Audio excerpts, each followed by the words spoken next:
जय हिंद दोस्तों, मेरे चैनल डिफेंस डिस्कशन में आप सभी का स्वागत है। दोस्तों, 19 सितंबर को असम राइफल के काफिले पर अम्बुश हुआ था। उस अम्बुश में हमारे असम राइफल के एक जेसीओ साहब और एक जवान जो हैं वो शहीद हो गए थे। लेकिन अब जो उस अम्बुश को लेकर खबरें सामने आ रही हैं वो बेहद चौंकाने वाली हैं। पहले तो मैं आपको बता दूं कि इस अम्बुश के बाद जो है असम राइफल और इंडियन आर्मी दोनों ने मिलकर एक बड़ा ज्वाइंट ऑपरेशन शुरू किया है। वो मणिपुर के अंदर भी चल रहा है, मिजोरम में भी चल रहा है, और तो और असम राइफल के जवान और इंडियन आर्मी के जवान अब म्यांमार की सीमा पर भी पहुंचकर दबिश दे रहे हैं पीएलए के आतंकियों को खत्म करने के लिए।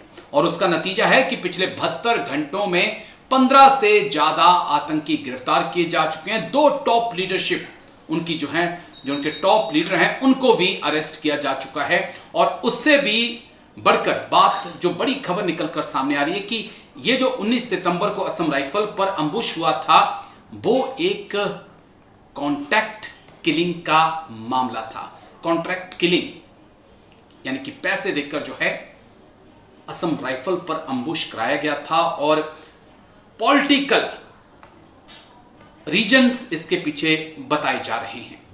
इस मुद्दे को समझना होगा कि कौन चाहता है कि मणिपुर में शांति ना लौटे, और क्या वाकई में पीएलए के आतंकी पैसे देकर असम राइफल पे अटैक कर रहे हैं। जो हथियार आए वो कहां से आए, समझना होगा। और जिस प्रकार से असम राइफल इंडियन आर्मी की कार्रवाई जारी है, कब तक पीएलए मणिपुर में और म्यांमार के अंदर सरवाइव कर पाएगा, बच पाएगा। जय हिंद मेजर मोहम्मद अली शाह सर, जय हिंद। बहुत बहुत शुक्रिया समय देने के लिए, thank you sir. Jai Hind Rajesh ji, शुक्रिया। थैंक यू सर, आपने समय दिया। मणिपुर, असम राइफल, पीएलए को लेकर मैंने आपके साथ बातचीत करनी थी। 19 सितंबर को अम्बुश होता है जिसमें हमारे असम राइफल के एक जेसीओ साहब और एक जवान जो हैं वो शहीद हो जाते हैं। और उसके बाद लगातार इंडियन आर्मी, असम राइफल मिलकर मणिपुर, मिजोरम, मेघालय या फिर बात करें म्यांमार की, हर जगह इस वक्त एक्शन में हैं और पीएलए के खिलाफ, तमाम आतंकियों के खिलाफ एक्शन किया जा रहा है। और जो खबरें आ रही हैं वो बता रही हैं कि पिछले 4-5 दिनों के अंदर 15 से ज्यादा पीएलए के आतंकियों को गिरफ्तार किया गया है। 72 घंटों में 15 पीएलए के आतंकी गिरफ्तार किए गए हैं। उसमें कुछ लीडर हैं, थोग्राम सदनदास सिंह या खोमद्रम ओजित सिंह जैसे जो टॉप लीडरशिप है उसको भी अरेस्ट किया गया है। काफी ज्यादा मात्रा में हथियार भी बरामद किए गए हैं। लेकिन एक बात और बड़ी निकलकर सामने आ रही है कि कहा जा रहा है कि ये जो अम्बुश हुआ था ये एक कॉन्टैक्ट किलिंग का मामला था, पॉलिटिकल कॉन्टैक्ट किलिंग का मामला था। इसकी कितनी पॉसिबिलिटी है उस पर तो मैं बाद में आऊंगा। लेकिन पिछले 72 घंटों में 15 मिलिटेंट पीएलए के दूसरे आतंकी संगठनों के गिरफ्तार, ताबड़तोड़ कार्रवाई असम राइफल की और इंडियन आर्मी की सर मणिपुर, मेघालय, मिजोरम और म्यांमार के अंदर सर। जी राजेश जी, जब ये कायराना हमला हुआ था, जब ये एम्बुश हुआ था हमारे बहादुर असम राइफल्स के फौजियों पे, के सिपाहियों पे, जहां पर बदकिस्मती से नायब सूबेदार श्याम गुरुंग साहब और rifleman Ranjit Singh Kashyap kill in action, मतलब शहादत प्राप्त कर दी थी इन्होंने। तो ये नाम्बोल इलाका जो है ये arm forces special power act के क्षेत्र में नहीं आता है, और यहाँ पर आर्मी या असम राइफल्स की प्रोटेक्शन नहीं थी। यहाँ पे सीआरपीएफ की जिम्मेदारी थी इस एरिया को कवर करना। अब जो अक्यूज है, देखिए कुछ गिरफ्तारियां हुई हैं। अब 72 आवर्स में हिंदी में क्या बोलेंगे, 72 बोलेंगे, कितना बोलेंगे 72 आवर्स को? 72 घंटों में देखिए जो अरेस्ट हुए, दो अरेस्ट हुए अक्यूज्ड। एक तो थोंगराम सदानंदा सिंह, जिसको पुरंगपा, जो 18 साल का लड़का है, और खोंद्राम अजीत सिंह, जिसको कईलाल 47 इयर्स ओल्ड है। तो ये 72 घंटे में ये अरेस्ट हुए, जहां पे नेम्बोल सबल नाइकी इलाका है, जहां पे सितंबर 19 को ये कायराना हमला हुआ था। अब अगर हम देखें तो अभी पीएलए का 40 ऑलमोस्ट 5 डिकेड, ऑलमोस्ट तकरीबन मोटे तौर पे मैं बोलूंगा उनका रिकॉर्ड रहा है कि कभी भी पीएलए हमला करती है ना, एम्बुश करती है, पीएलए हमेशा क्लेम करती है उसके बाद कि ये हमला हमने किया है। आज से तकरीबन 3 साल पहले सीईओ कमांडेंट थे असम राइफल्स के कर्नल बिप्लब त्रिपाठी, उनकी फैमिली और उनके बच्चा इन पे जी एम्बुश हुआ था और उन पे हमला हुआ था। 3 साल पहले और शायद 2021-22 में हुआ था शायद। करेक्ट करेक्ट करेक्ट, बिल्कुल सही है जी राजेश जी। तो पीएलए ने क्लेम किया था ये हमला हमने ओके किया, और हम माफी चाहते हैं। हमें मालूम नहीं था कि फैमिली भी साथ में सफर कर रही थी। अगर फैमिली साथ में होती तो हम शायद हमला ये नहीं करते, हम लोग हम ओके बाद में हमला करते, ऐसे पीएलए ने कहा था। और जहां तक मेरा तजुर्बा है राजेश जी कि नॉर्थ ईस्ट के जो इंसर्जेंट्स हैं, उनके जो उग्रवादी आतंकवादी जो लोग कहते हैं, मिलिटेंट जो कहेंगे, वो फैमिली पे हमला नहीं करते, वो लेडीज और बच्चों पे हमला नहीं करते हैं, जहां तक मेरा तजुर्बा रहा है। स्कूल बस पे या एम्बुलेंस पे मैं दिखा नहीं। मैं एडीसी रहा वहां पे, कोर कमांडर साहब का, 2 कोर कमांडर साहब की एडीसी रहा मैं। जी मैं असम राइफल्स के साथ में रहा। मेरा काफी बचपन बीता नॉर्थ ईस्ट के अंदर, मगर कभी मेरे फादर ने ब्रिगेड कमांड करी मणिपुर से, काकचन से। कभी ओके मैं, वो ब्रिगेड मेजर थे जब मैं छोटा बच्चा था नागालैंड में। कभी मैं देखा नहीं कि नॉर्थ ईस्ट इंसर्जेंट्स फैमिली के ऊपर हमला कर रहे हैं। अब पीएलए का ये रिकॉर्ड रहा है। ठीक अब है बात आती है, 15 अरेस्ट हुए हैं कुछ चंद घंटों में, 15 है अरेस्ट कुछ चंद दिनों में, सॉरी माफ कीजिएगा। जी अब 72 घंटे देखिए 3 दिन।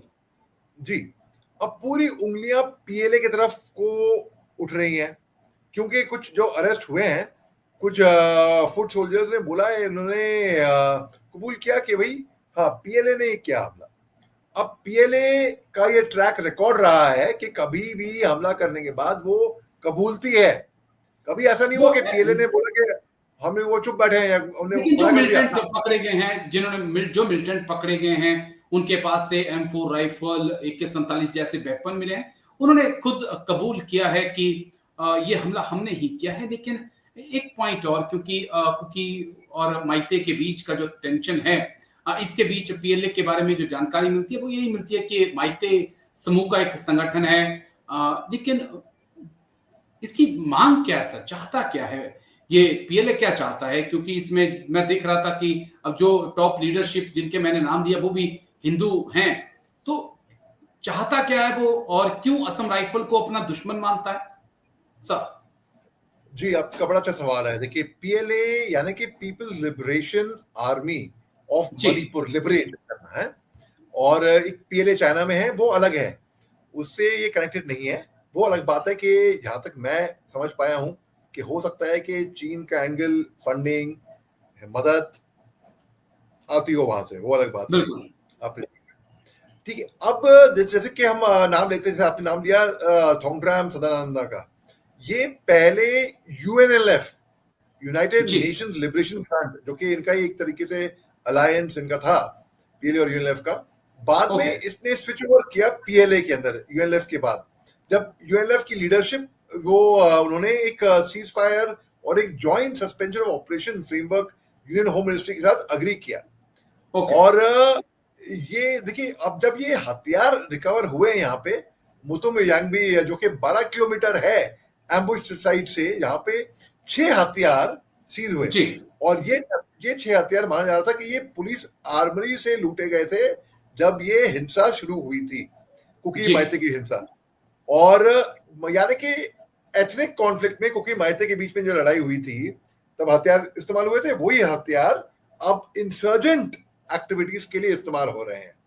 तो अब ये चाहता क्या है, आपका सवाल पे आते हैं। ये चाहता है बिल्कुल अपना अलग इंडिपेंडेंस, एक देश बनाना हिंदुस्तान से अलग हटके, कि ओके ये अलग। जी। तो और ये मैं बताऊं कि पीएलए के जो लोग हैं, पीपल लिबरेशन आर्मी या यूएनएलएफ हो गया या केवाईकेएल हो गया या प्रीपाक हो गया, जितने भी अंडरग्राउंड इंसर्जेंट ग्रुप्स हैं मणिपुर के, जी ये मैंने देखा है, मैं इनको कहता हूं वर्दी ओपोनेंट्स। ओके क्योंकि मैंने जम्मू कश्मीर की का उग्रवाद देखा, फिर मैंने मणिपुर, फिर मैंने नॉर्थ ईस्ट का देखा। फिर वर्दी ओपोनेंट्स मैं इसलिए कहता हूं क्योंकि मैं, देखिए एज अ फौजी, इनकी जो गोरिल्ला टैक्टिक्स हैं, इनका जो वॉरफेयर है भैया, ये एक तरीके से बहुत मुश्किल है इनके ठीक है एम्बुश को तोड़ना, बहुत मुश्किल है। ओके नामुमकिन नहीं है, तोड़ा है हमने, हमारी फौज ने तोड़ा है। ये वेल ट्रेन है और गोरिल्ला वॉरफेयर में माहिर है।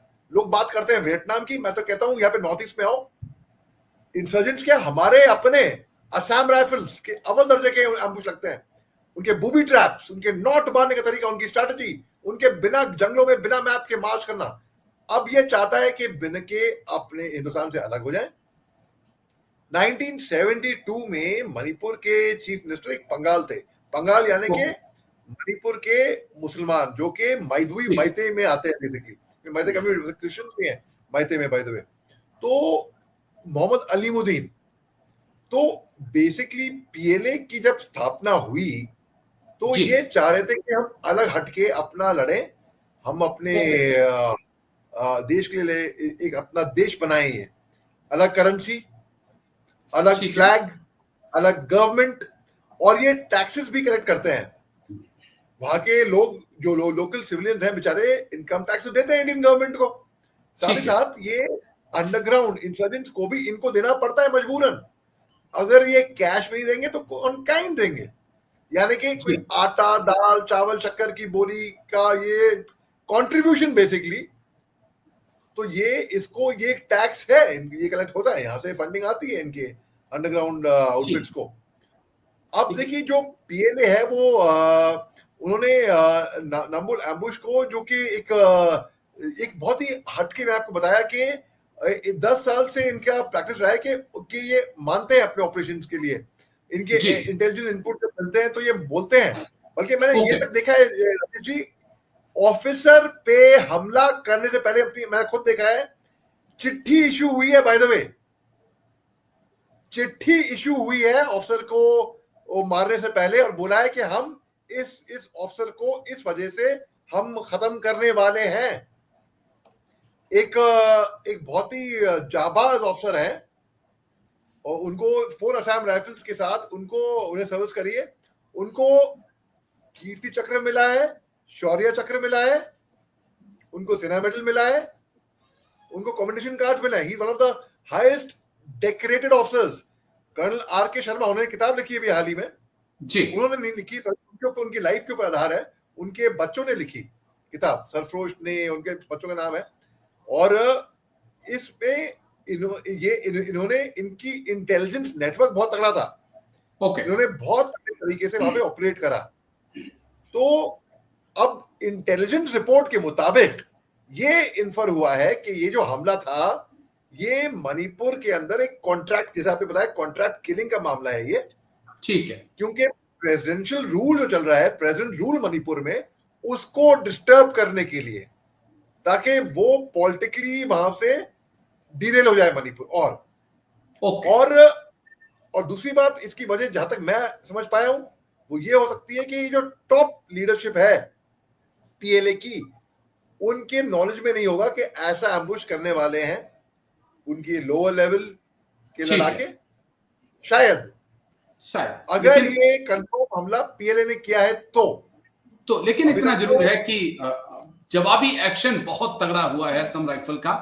अभी तो 72 घंटों में 15 से ज्यादा आतंकी गिरफ्तार हुए हैं। मान के चलिए कि जिस प्रकार से असम राइफल और इंडियन आर्मी पीछे पड़े हैं, इस बार म्यांमार के अंदर छुपकर बैठना भी पीएलए के लिए मुश्किल हो जाएगा, जो हम देख रहे हैं सिनेरियो जो बन रहा है। लेकिन शुक्रिया आपका मेजर मोहम्मद अली शाह सर, आप आए और इस मुद्दे पर आपने बेहद संवेदनशील मुद्दे पे बात रखी। Thank you sir, Jai Hind, take care sir, thank you sir. शुक्रिया राजेश जी। और एक और चीज, इस एम्बुश के बाद जो गवर्नर है मणिपुर के, अजय भल्ला साहब, इन्होंने चेयर किया एक इमरजेंसी हाई लेवल मीटिंग बुलाई, और कोऑर्डिनेशन एक्शन जो है पर्सनल इसके अंदर जाके खूब इंटरेस्ट लिया। और देखिए जवाबी कार्रवाई जो हुई है फौज की तरफ से, आपके साथ ने बताया, बहुत तगड़ी हो रही है और बहुत तगड़ी भी आगे होने वाली है। जी, चलिए, thank you sir, Jai Hind, take care sir, thank you.